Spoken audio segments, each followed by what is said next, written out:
Bonjour tout le monde, heureux de vous retrouver les amis avec, regardez-moi ça, un chef-d'œuvre fromager. C'est le Brie à Savarin, un fromage à pâte molle, au lait de vache et enrichi en crème. Que de la gourmandise, on va se régaler. Alors, pour donner bonne conscience et puis pour le plaisir aussi, regardez, une touche végétale avec du potimarron que nous allons utiliser presque cru, en salade. Ça croque, hein. C'est vrai que ça se mange aussi cru le potimarron, on n'y pense pas assez, mais là pour les besoins de la recette, je vais l'assouplir, mais quelques secondes dans de l'eau bouillante salée, faut pas que les nutriments partent dans l'eau.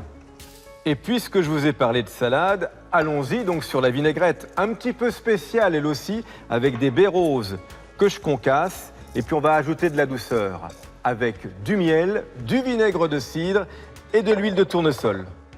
Et maintenant, il n'y a plus qu'à assembler tout ça, de la sauce dans le fond du plat, et le potimarron qui vient trouver sa place en rosace.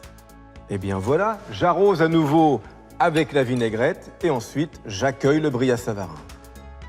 Au passage, je salue les artisans, c'est une toute petite filière. Il y a 6 producteurs et 2 affineurs. Quelques pluches de cerfeuil et à table. Et bien voilà, si vous ne savez pas quoi faire pour recevoir vos prochains invités, voilà une très bonne idée. Désolé, je ne peux pas m'en empêcher. À bientôt. Bonjour tout le monde, heureux de vous retrouver avec un produit tripier que j'adore, vous l'avez reconnu, c'est la langue de bœuf. Alors je sais, il y en a certains et certaines d'entre vous qui se disent « Oh là là, j'ose pas y toucher, quel goût ça peut avoir ?» Donnez-lui une chance, surtout que je vais faire vraiment une version traditionnelle classique, comme dans les bistrots, avec une belle sauce piquante. Alors ça démarre par une cuisson au courbouillon, avec du sel, on porte à ébullition et là, il faut compter 3h30, 4h. Et quand on approche de la fin de la cuisson, on peut attaquer la sauce. Alors, comme tout bon classique de bistrot qui se respecte, il faut de l'échalote. Juste revenu dans du beurre. De la farine pour la liaison. Et puis, pour la faire rougir de plaisir et pour corser notre sauce, du concentré de tomate. La langue est cuite, alors je la laisse tranquillement refroidir dans le bouillon que j'utilise pour ma sauce. De la tomate encore et toujours, elle aime ça la langue. Et du vinaigre. Ça va faire un peu piquer la sauce. Ah, voilà une langue bien pendue. Juste avant de s'en payer une bonne tranche, je retire la peau. Franchement, c'est un super morceau et bon marché en plus. Allez, pour le piquant, on rajoute des cornichons. De la tendreté et du piquant, c'est la vie ce plat. Petit clin d'œil à Josiane Balasco qui adore ça.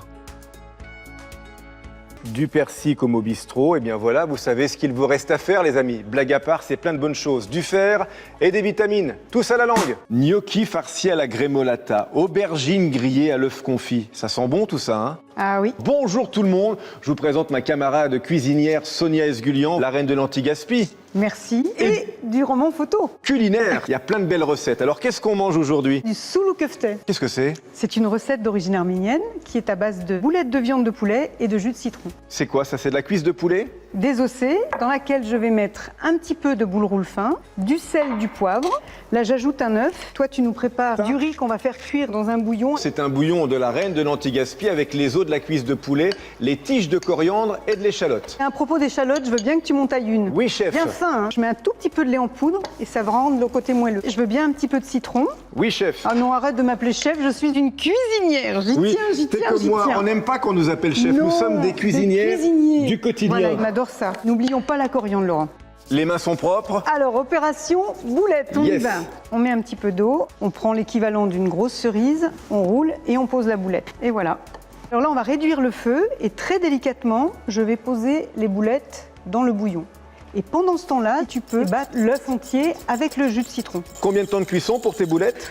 10-15 minutes à peine. Hors du feu, tu vas ajouter le mélange et je touille. Ah, c'est génial. On dirait un petit nuage, c'est trop joli. Qu'est-ce que c'est On bon. aurait bien un petit peu de nuage. Ah non? oui. Merci d'être venu nous voir, Sonia. Plein d'autres recettes astucieuses dans ton dernier livre chez Hachette. Hein. Je vous dis tout. Et on cuisine tout. À bientôt. Bonjour tout le monde. Alors vous le savez, ici on aime cuisiner simplement. Démonstration encore une fois aujourd'hui avec des produits de saison tels que l'aubergine et la tomate. C'est bientôt la fin. On en profite dans une moussaka façon gratin. Je commence par tailler les aubergines en rondelles. Petite astuce, tiens, pour les faire dégorger, je les trempe pendant 1 heure dans de l'eau froide salée. Quelques oignons pour la moussaka, comme on le ferait en Grèce ou en Turquie. Et puis pour qu'on en soit dingue, eh bien, on va lui faire battre son petit cœur de bœuf. Allons-y pour la cuisson. Je fais fondre mes oignons rouges dans un peu d'huile d'olive. pour lutter contre les maladies cardiovasculaires. Et puis pour le parfum, allons-y gaiement sur l'ail. Je fais revenir ma viande de bœuf hachée. Et puis pour changer de l'agneau, j'ai choisi de l'échine de porc. Et hop, la tomate aussi a envie d'en être. C'est une version alternative à la moussaka, plus digeste parce qu'il n'y aura pas la sauce béchamel. Au bout de 20 minutes, quand c'est cuit, je réserve ma viande et dans la même cocotte, je fais revenir mes aubergines. Et quand elles sont cuites, j'alterne avec mes viandes. De la chapelure à l'origan pour finir et je fais gratiner tout ça au four une demi-heure à 170 degrés. Vous connaissiez la moussaka à la grecque, à l'égyptienne, et bien maintenant voici la moussaka façon gratin. C'est ça la cuisine, ça ne doit pas être figé. Bon app et à bientôt. Merci d'avoir regardé cette vidéo. Alors si vous aimez Petit Plan d'Équilibre, abonnez-vous à cette chaîne et rendez-vous sur TF1+.